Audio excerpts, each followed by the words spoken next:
Hello, everyone. Welcome.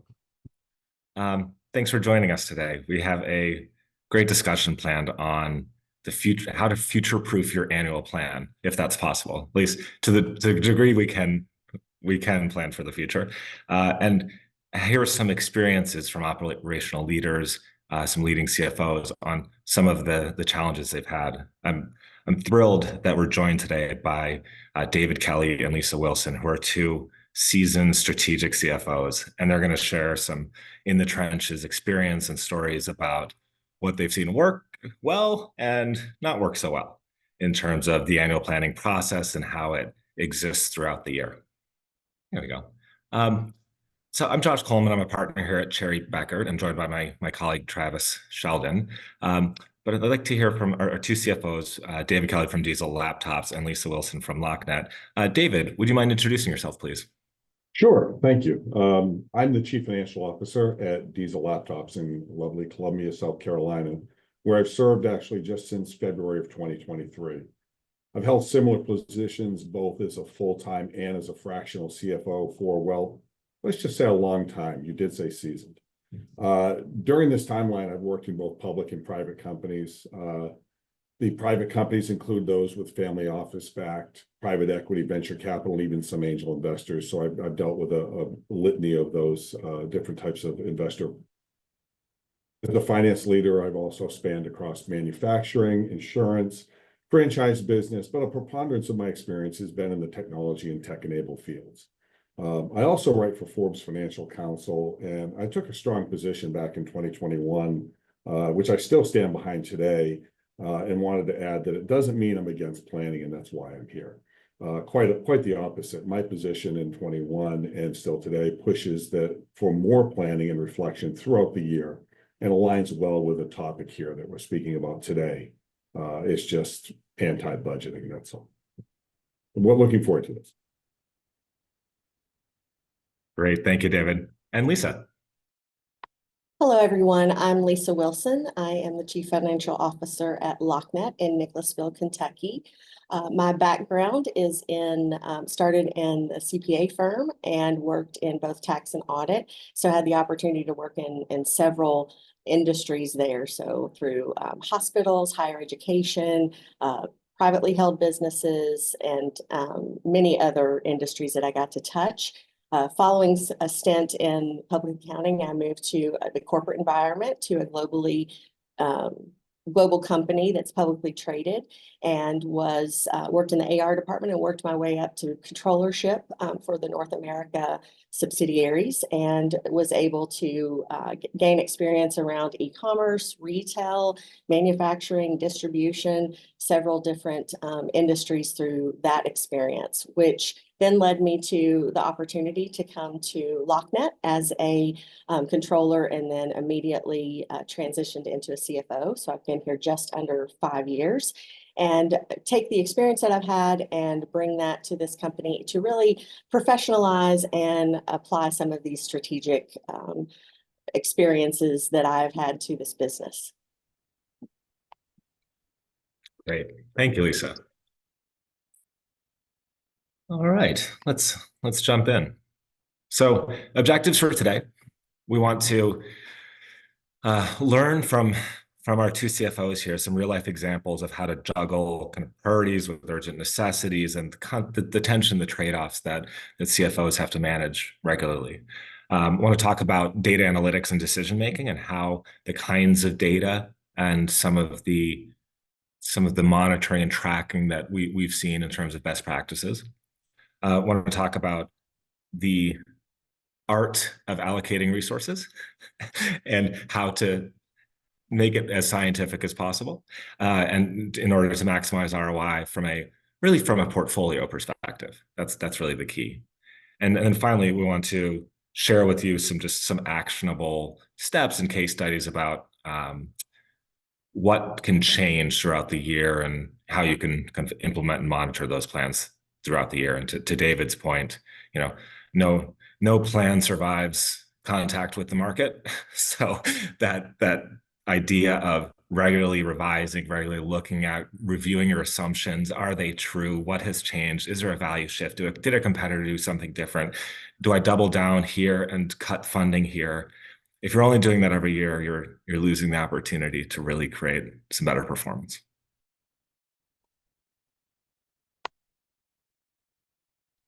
If you follow this link, you can find an article that we'll cover the top points on our discussion today. But I would urge all of you, when you have some time today, tomorrow, this weekend, take a look at that article.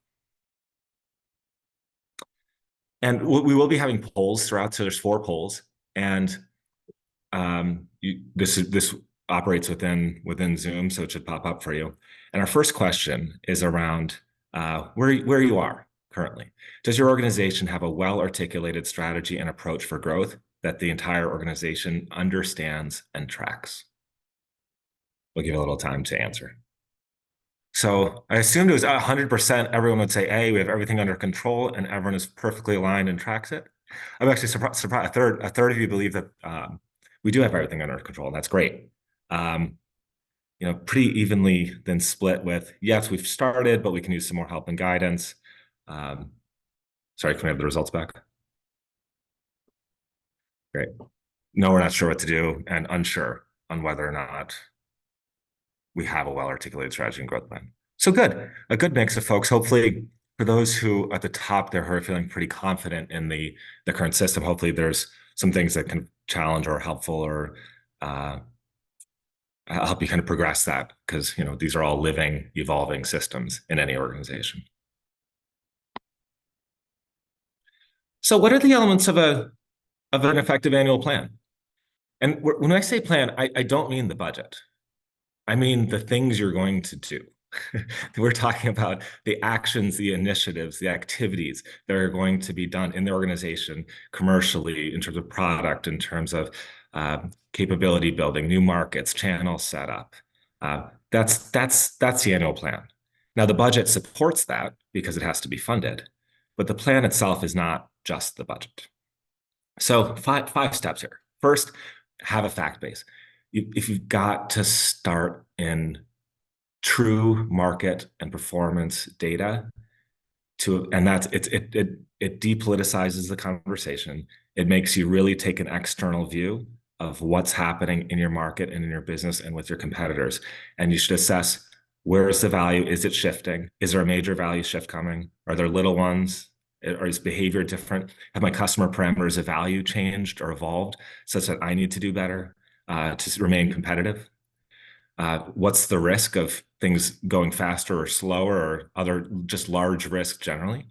And for those big risks, are we closer to them than we were last time we talked about it? Is that risk growing in importance? Is it about the same? Or actually, we're not as concerned about it as we used to be? So really starting here and aligning folks. You can do this as a pre-read. You can distribute it before a meeting. You can spend some time with your management teams going through it, but I can't overstate the importance of starting with that fact base and having an external outside-in view that starts planning. 2, what are the opportunities? These are people, partners, technology. What are all the things we should be doing? What should we keep doing? What should we stop doing? What should we do more of? What are expansively? You want a surplus here. It's all more than you can possibly manage. What are all the things we should do? That should be expansive. And then you get into the traditional role of the CFO and what you all are doing. Okay, what's the return? What's the plan? What's the action plan? What's the investment requirement? What are the risks? How do we budget? How long is it going to take? How long is it really going to take? Really, how long is this going to take to actually create revenue? And how comfortable are we with that? And then prioritization. These 3 words are really important: desirability, feasibility, and viability. Desirability means, is there a market there? Is this something that's attractive? Do we believe that this is going to create value? And why? Where, how, where, and why? Feasibility is, can we do this? Capability-wise, attention-wise, management bandwidth-wise, funding. Is this possible? Is this feasible for our company to execute on? And third is viability. Is the juice worth the squeeze? Is this a viable business? Does it have the return characteristics and profile that we need in order to fund it? So we always like to break down initiative assessments into those three buckets. And finally, incredibly important, and we'll hear more from our CFOs on this, it's just governance and cadence. How do you have a process that is living? Because an annual plan is done once a year and put on a shelf is not a very valuable document or a very valuable process even, but one that is being tracked, that has ownerships and accountability, where there's an understanding of who's doing what, and then a governance method, whether that's your quarterly business reviews, whether that's your monthly business reviews, or some combination of those forums. You're taking this thing out, you're shaking it off and saying, is it still true? We've learned more now because we're actually doing things. We're in the market. We're trying things. How has that changed what our annual plan is and needs to be? So some questions here for Lisa and David. And Lisa, I'll ask you to go first. Going into this year's annual planning process, what are your primary goals and critical factors to address? Sure. Thanks, Josh. Primary goals and critical factors to address are really, keeping it simple. Where are we and where are we going? So we're going to look at where we've been, how we're performing against our annual plan for 24.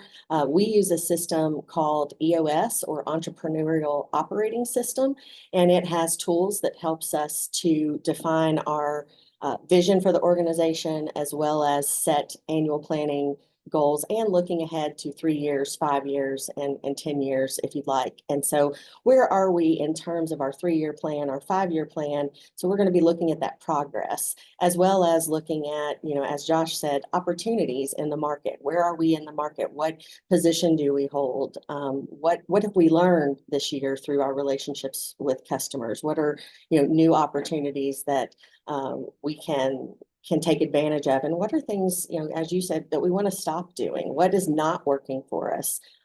We generally try to break things down kind of in a people, process, systems categories to really focus where we need to. And so a big initiative that we have this year is around learning and development, to really equip our leadership throughout the organization to be able to disseminate our annual plan and make sure everyone's connected to that. Great. Thank you. How about you, David?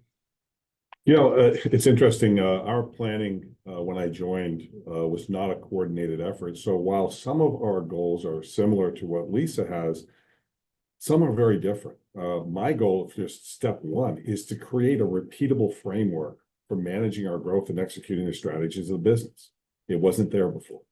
The annual strategic alignment or planning session is the foundation to that effort. And I'm not talking about budgeting, as you said, Josh. Yeah, that's just the mere output, but rather the process of evaluating, as Lisa said, where you've been, where you are, and what you're going to achieve. Now, I want to refer back to the first poll, if I may. 33% of the people that responded do not have an articulated plan. It's imperative for senior leadership to get on that same page of the vision and the strategy, and then define who we are and who we want to be. But eventually you need Diesel laptops.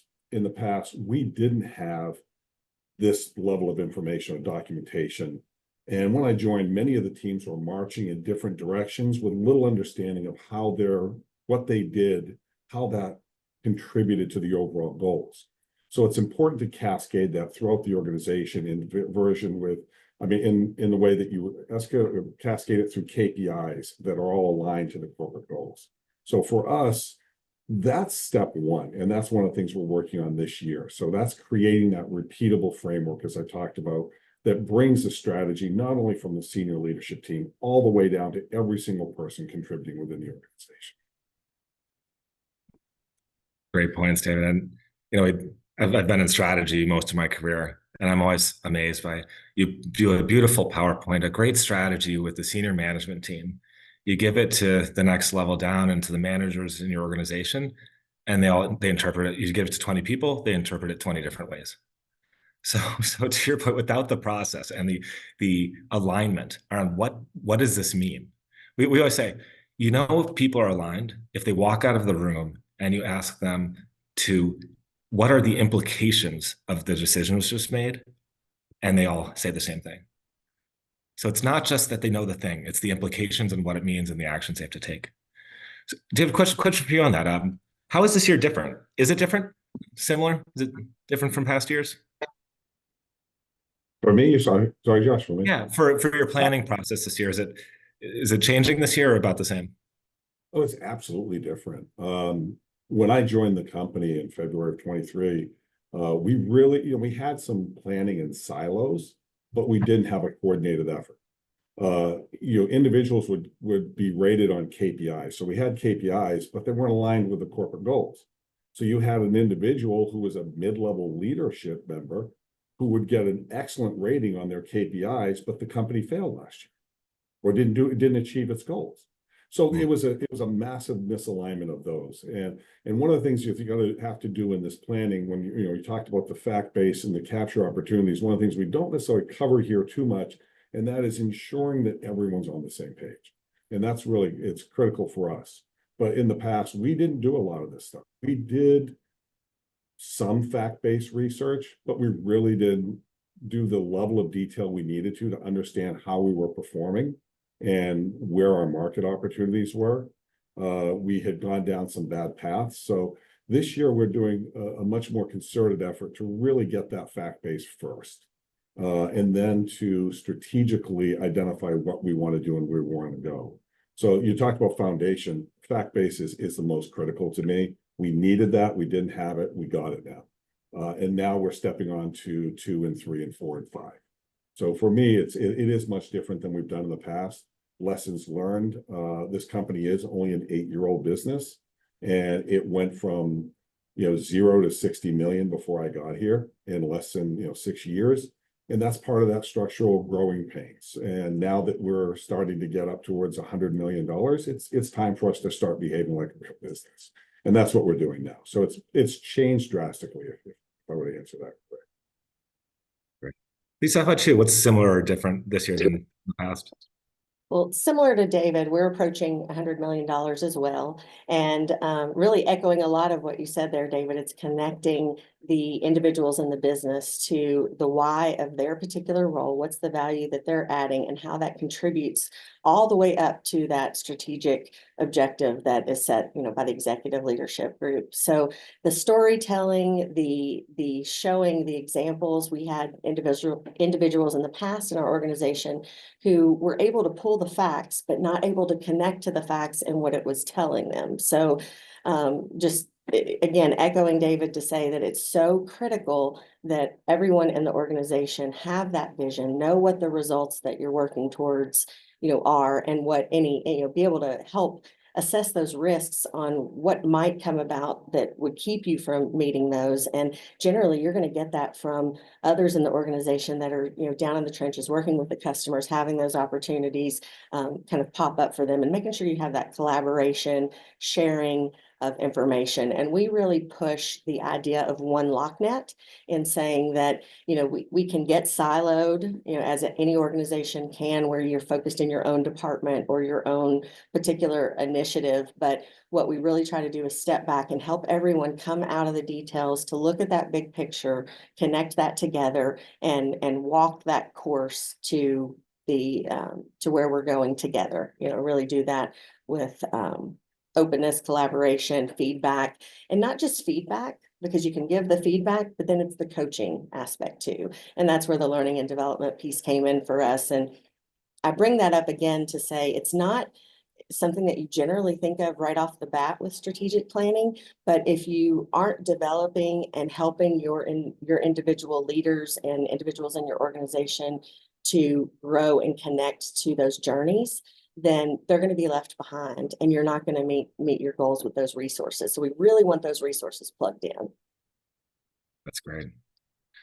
Okay. And so we've got the plan. We ran the process. Folks are aligned. We're into the year, and something totally unexpected happens. Lisa, what's the time you've had a major surprise upend the plan, and how did having the plan help or hinder your ability to pivot? Yeah, absolutely. So in the corporate environment where I was before in my controllership, there was a renewal of a contract with our number one customer, which was a large portion of the business. The negotiation was not going well, and the customer was, really pushing for additional incentives and additional support that just didn't make sense for us financially or for our stakeholders. And so the decision was made to break up with that number one customer. And when you have that much disruption, and especially when a CEO has to make that choice to protect the business, it really became an opportunity. As much as you would think that it was, this hurdle or this bad thing that may have happened, that's not how we looked at it. We said, hey, let's go revisit that annual plan. Let's see, the resources that will no longer be committed to this number one customer. How can we redeploy them with their expertise? Because we did have focus from the organization resources to support that number one customer with our top talent, right? So now we've got some freed up top talent, some additional resources to go and get some other opportunities. So it brought cohesiveness with all of us kind of resetting the plan. So we really took advantage of that, but having the plan already and just being able to pick that up and make some changes was really valuable. Right. How about you, David? Any big surprises that upended the plan? I guess the easy answer I could say, Josh, is COVID pandemic. Every budget and plan for every company in that year was washed away into oblivion as businesses were scrambling to revisit every assumption and every projection. Let's use that one because I was at a different company where we had this kind of structure in place that we're trying to build here at Diesel Laptops. And I don't think that the plan itself, as you said, or as I say in my article, the paperweight, and as you said, a similar thing, that the budget itself didn't help us any. But I think that the process that we went through, that framework that we had gone through the year before, was a huge asset for us. We built that fundamental structure and the discipline and the planning. And when we were hit with the unsurety of what was coming in our faces, we were able to, as a group, pull together, reassess, update some of the data points that we had, the fact-based data points, and try to, follow what was coming out of the various types of economic reports, and then navigate through that mess. But the good news is that we had the structure in place, that framework, and we're able to leverage that framework and continuously, we're almost doing this every month, by the way. We had to revisit this every month as a leadership team and talk to the employees about it and work through it. But we were able to navigate through it and continue to sustain the business and eventually grow it. So I would say that probably the layup answer. Right. So every month. Yeah, but COVID, I think we can all relate to that, right? That was a true disruption to every plan and every assumption we probably held in our businesses before that. So question for folks. David said every month. How often does your team review the progress of the annual financial plan? Well, folks are answering. Lisa, what's the name of the software you used? Someone was curious. Yeah, it's actually the Entrepreneurial Operating System. And there are two books I would recommend to look at that, and then you'll see it as EOS. It's What the Heck is EOS is one of the books, and the other is Traction. Traction's a much more robust book about the process, but the What the Heck is EOS is a summary of that. And Gino Wickman's the author there, and who kind of created that. Great, thank you. So the answers. So most of you are on a monthly cadence. So reviewing the financial plan. And this is, you take an annual plan, you make sure every month you're reviewing it, what's changed, how the assumptions change. And there's of course different levels of depth and kind of critical thinking that I'm sure can be applied. I'm sure you're all pushing for more. About a third of you quarterly, and then a handful kind of semi-annually or annually. And I assume you folks there probably are pushing for more regular reviews of the plan and what's changing. And then about 10% that does not have a formal review process.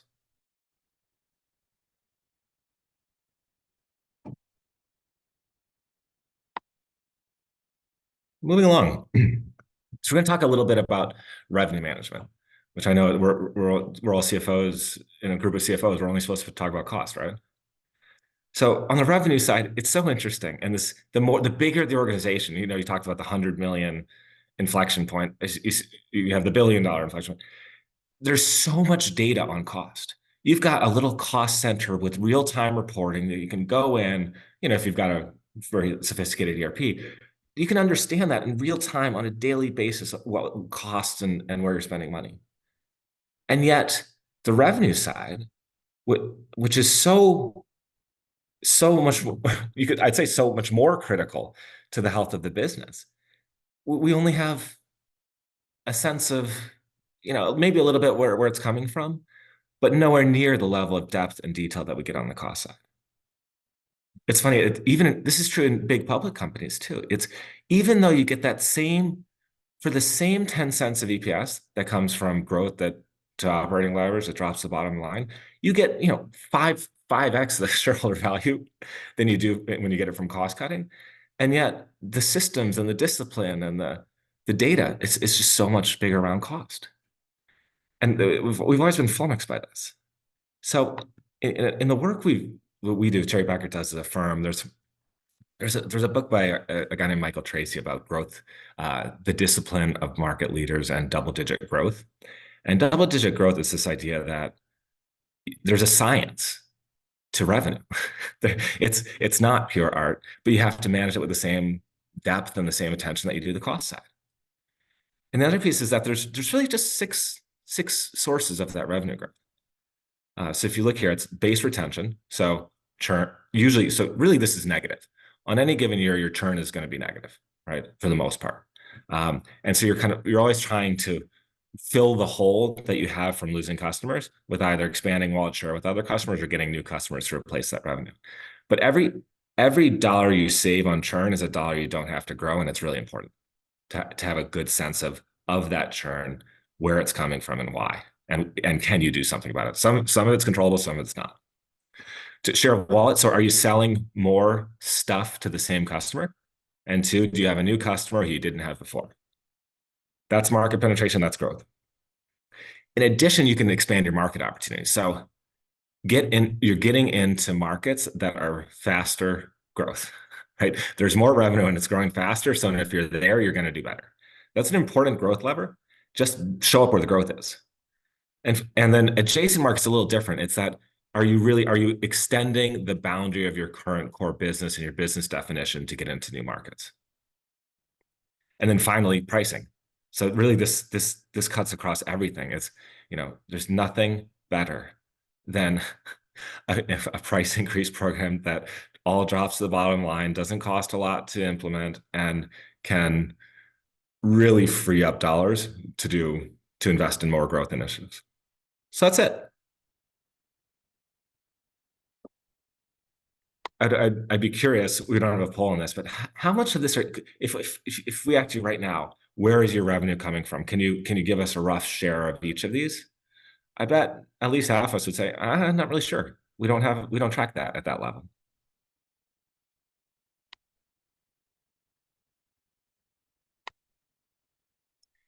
And this probably looks familiar to a lot of you. So I'm sure you all have some form of waterfall.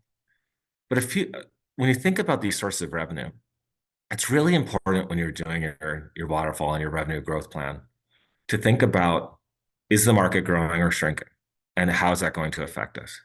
So many times I see this situation where you've got someone who has 15% growth and they're a hero. Because look, in my business, I got 15% growth, double digits, higher than everyone else's. And it's a market that grew 18% and they've lost share. But we celebrate just because we don't have enough of the detail and we're not really baselining market growth enough every year. So we like to see in your growth plan, we like to see a waterfall of where is this revenue truly coming from? The other key point I'll make on this page is, do you see that risk adjustment, that thing at the end? I can guarantee we've probably, Terry Becker and our strategy group here has probably done more growth plans and portfolio constructions than any other firm. And we consistently see 25 to 30% breakage. So the idea is that at least a quarter of the stuff you're funding isn't going to work. It's either not going to work or it's going to be massively delayed. And so it's not going to hit your it's not going to hit your plan for that year. And so the job of the CFO is to fund a surplus of initiatives such that you're funding things you know aren't going to work. And you, with that 30% hit, you're still going to hit your goal. And a lot of, and a lot of that, some commercial initiatives tend to be a lower breakage than product initiatives. Adjacent initiatives, good luck if you get 50% of those work out. So there's some science and some benchmarking and data around this. And it's just as CFOs or as portfolio managers, we urge you to think sufficiency and risk. Do I have enough in there? And is that the right risk that I'm going to hit my goal? A question for our CFOs here, especially as we started talking about the commercial piece. As a CFO, what's helped you become involved and ingrained in commercial planning? And David, I'll ask you to answer first. Sure. I'm happy to report that I'm probably more ingrained in the commercial planning and revenue management Diesel Laptops than I've been in most companies in the past. And you mentioned earlier that the sources of revenue and the revenue is a science. And I think it's largely because of that science, because we're data driven, that it's kind of driven me to be more involved in. Chief Revenue Officer and I are probably attached at the hip more often than you would ever imagine. And the reason for that is he has the strategic and how we're going to sell into the market. He has the industry knowledge, and I have the knowledge on how we can get into the data and analyze it and do such things. So I think that for me, it's really been communication, alignment, and teamwork through that. Making sure that we're on the same page with all these different initiatives, analyzing the data, presenting the information to the folks that make some of the other decisions, and keeping the egos out. Mm-hmm. Successful in getting me ingrained into the commercial planning. That's great. How about you, Lisa? Yes, so I had a unique opportunity as I joined LockNet as the executive leadership here were both part of the ownership of the company. So actually partners within the organization. So I am the first executive that is not a family member and not an owner. So in coming to the organization just shy of 5 years ago, and then taking this role, I had an opportunity to really insert myself in a learning capacity and work through curiosity to really bring that connection with the sales team and the sales initiatives and the strategy around that from the revenue perspective. So for me, it was that just natural curiosity, asking to be included in meetings for the learning, and then continuing to challenge the discussions that were happening. So now I've just made myself a part of that, and really partnering, as David said, with those critical players in the organization to challenge and learn and support them, and really look at the risk assessment. Excellent.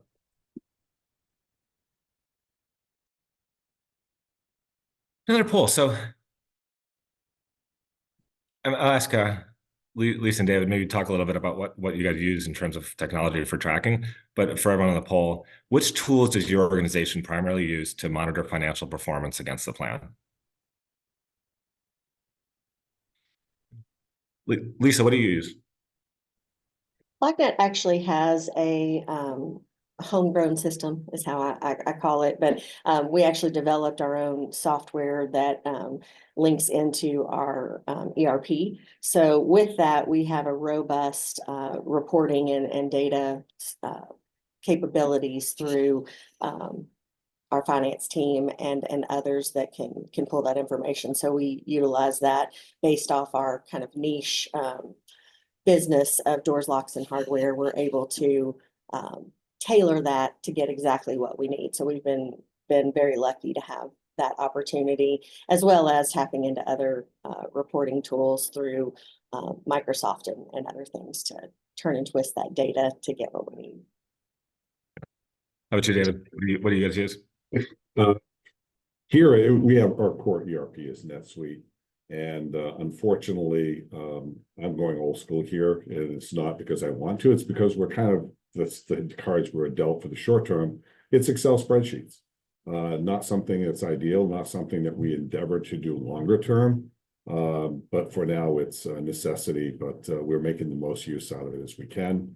But yes, it's trying to export your information into Excel, and every CFO always gets worried about it, right? Okay, let's see what the audience has to say. There's the results. Well, Excel spreadsheets, it's honest, right? Because you're tracking against the plan, and the plan isn't necessarily embedded in the ERP, so it's not unusual. But there are, I gotta say, there are increasingly, even in the last 2 years, year two, the amount of the good software that can manage initiatives, track the entire portfolio, give you a different cuts and a sense of what's working, what's not, with pretty reasonable APIs and inputs and feeds is incredible. And it's just the price is dropping and the capability is growing every year.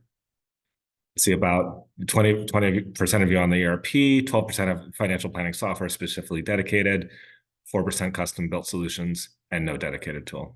Okay. Yeah, so spreadsheets. I think that's the norm. And even our $100 million CFOs, it's still a lot of Excel. So let's keep going here. I'm going to just manage time here. Let's talk a little bit about what makes a good initiative. And I'm going to ask my colleague Travis to talk, because he's probably done, I would guess, over 500 of these. Tell us a little bit about what makes a good initiative, Travis.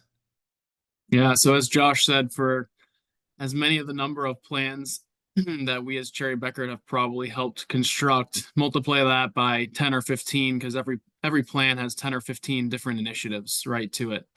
And we've helped construct these over many different industries, from consumer product companies, business to business, auto, tier one auto suppliers, building products companies, you name it. And despite that variation, all initiative plans are basically composed of the same couple of elements. One, you've got the initiative.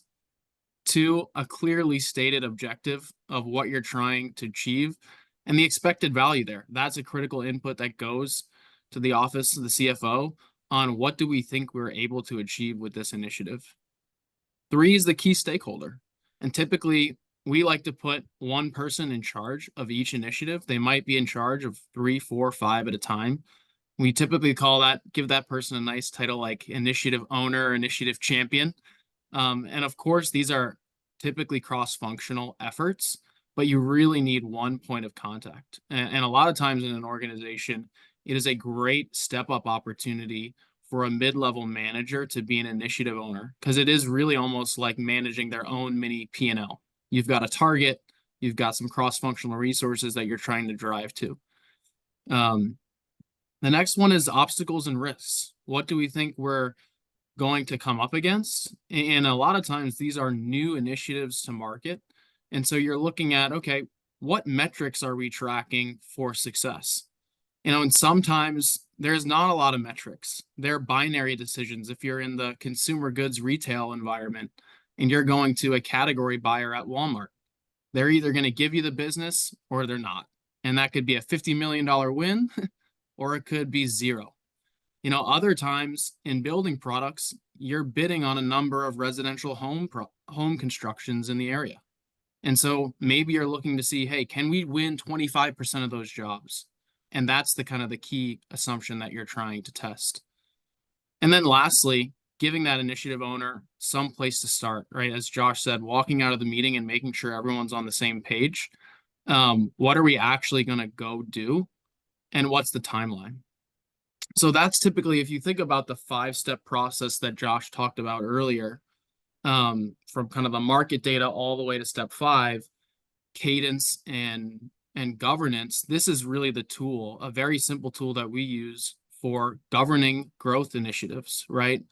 And what's important is not just that you have these, but that you wrap them around, as David mentioned, as frequent as a monthly planning meeting to review them, because they're living and breathing documents. And the goal is to not penalize people who don't who don't meet the plan, because as we know, 25% of them are not going to work, or not going to work as much as you want, but to be able to document the learnings and change the plan and augment the strategy. And so typically, we'll go to the next level of detail. Here's an example of a tier one automotive supplier that Josh and I worked with in years past. What is the market volume? What are we trying to hit? We've got the metrics tracked out and forecasted. We understand the key risks and what we're going to try to do to overcome them. And we have some direction on the top of the initiative. What are we pitching? What's the strategy? What's our value proposition? And as simple as, if you're just getting started on this, and a lot of times we also start in Excel, a simple green stoplight, red, yellow, green, are we on track? Are we not on track? Is an okay way to have a minimum viable product and just get these things going. But it's critical that, these don't stay the same, that you have that monthly meeting, as David said, to keep them alive and keep them moving, and keep the teams accountable. Anything to add, Josh, Lisa, David? I just like your point that it doesn't have to be overbaked. Stoplights are okay, high, medium, low is okay. It's that you're doing it regularly, you're having the conversation, you're revisiting your assumptions, you're applying critical thinking, and people are getting real feedback on what's working and what's not. High, medium, low is fine, right? You don't need a 66.3% risk score, right? It's okay. But have the conversation.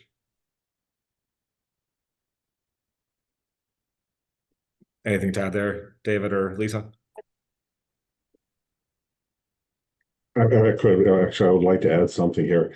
I attended a Cherry Beckert session in Atlanta earlier this summer and was introduced with a small group of CFOs to the templates that you're discussing here. It was a great session, and on one hand, it reaffirmed that what our baseline fundamentals that we were doing were solid, but it also gave us some new insights and some new tools and tables that we weren't thinking of, that we hadn't structured things in a certain way, we weren't considering it. And I think using those templates and our research were valuable. As a matter of fact, we've laid out a number of plans from that, and we're actually launching a new product on October 4th, a new service and product offering on October 1st that is really a direct result of this. Excellent. Glad to hear that. So this is all in the spirit of going from that, looking at the market and the outside fact-based to lots of ideas to funding the ideas. But they actually have to get done. So I'm going to ask Lisa and David, I'll ask you to start, Lisa. In your experience, what's been the most critical factor in getting a new program to move from kind of great idea to actually getting it done? Yeah, so I like to use an analogy that has to say, we have to get buy-in. And the way that we do that is we don't just invite people to the dock to look at the boat. We invite our team to come to the dock, look at the boat, then they're going to get in the boat, grab an oar and start rowing with us and keep that going. So that is really again, that connection to the results, helping individuals see these are the critical needs that our customers have. These are the way that we serve them best. This is the strategy to get where we're going, but we want to have your input to make sure that we haven't forgotten anything, that we have met the needs of your portion of the organization and thinking in that one LockNet way. So again, I'm a broken record. It's about that communication that, we as CFOs know about the analysis piece of that, but it's taking that analysis, really unpacking it, helping people to understand it and come together to push that initiative. So once everyone's bought in and understands that, then you're able to get that traction and row and go where you're going. Great. Thanks, Lisa. How about you, David? Yeah, to a big extent, I'm going to echo kind of what Lisa says. The good research, the data building, the project management tools, the marketing plans, all those things are really great when you're launching a new program. But it's really the cross-functional involvement. At Diesel Laptops, we have the executive suite, then we have the something we call Diesel Next. This is the next leaders to step up. These are the operational leaders of the business. And what we decided to do was we set the strategic goal. We kind of set the parameters or kind of gave them the general lines. And then we pulled a group of the Diesel Next people together and we said, here's what we want to accomplish. Here's the end result that we want to get to. Build a plan for us. It got their involvement. I mean, quite honestly, these guys know firsthand better than we do what the obstacles are, what the processes are, and they were able to develop that detailed plan. And that doesn't mean we just left them alone. I mean, we constantly met with them on a frequent basis. We gave them guidance, we gave them feedback, but at some point you need to trust the leaders that you have in the organization. So we basically gave it to them and let them execute, let them do their jobs and stay the heck out of their way is what I say. So that kind of is what we, how we were successful by leaving them alone. That's great. Good. Well, and I'm going to share one more case study, and David, at least I'll ask for your experience if you've had the same level of volatility in your growth portfolios, and as what we're going to see here. But this is all disguised data, of course, or it's mocked up. But the truth is the story. So we're working with a client, and they had three big ideas. The strategy is we're going to do these three things, and it's going to work. And the three things is we're going to have a new channel with a new OEM partnership, and we're going to launch 2 new products. And those 2 things are going to get us to our revenue goal. In addition to just kind of business as usual, which we manage, and it's a well-run company. It has good operational controls. We said, well, but what if those don't work? And what else are you going to do, and what are you going to track to make sure that you have a surplus of initiatives at the appropriate level of risk that you're going to hit your goal? So we helped them think about beyond just the channel and the product innovation. What are your commercial initiatives? The sales productivity. What are you going to do for channel productivity initiatives?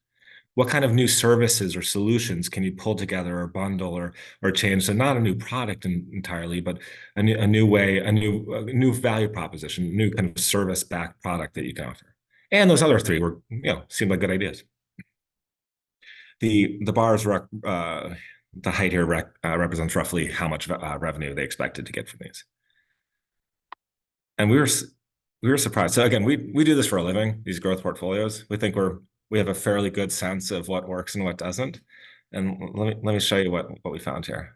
So first of all, for those 3 big ideas, not one of them materialized. And it's not because they weren't good ideas. And it's not because they didn't work eventually. It's because in 2 years, there was massive delays and none of it worked according to plan. The one on the far right there, they did actually get launched in time, but things happen, right? Delays happened. And in the rest of the portfolio, it was all over. So things that we thought were reasonably good ideas were 2x. Some things we thought were fantastic ideas were 90%, 100% failures. And they hit their growth target. They exceeded their growth target with this portfolio. So this isn't a disaster story. This is a success story. And it's because the ones that did well, did extremely well.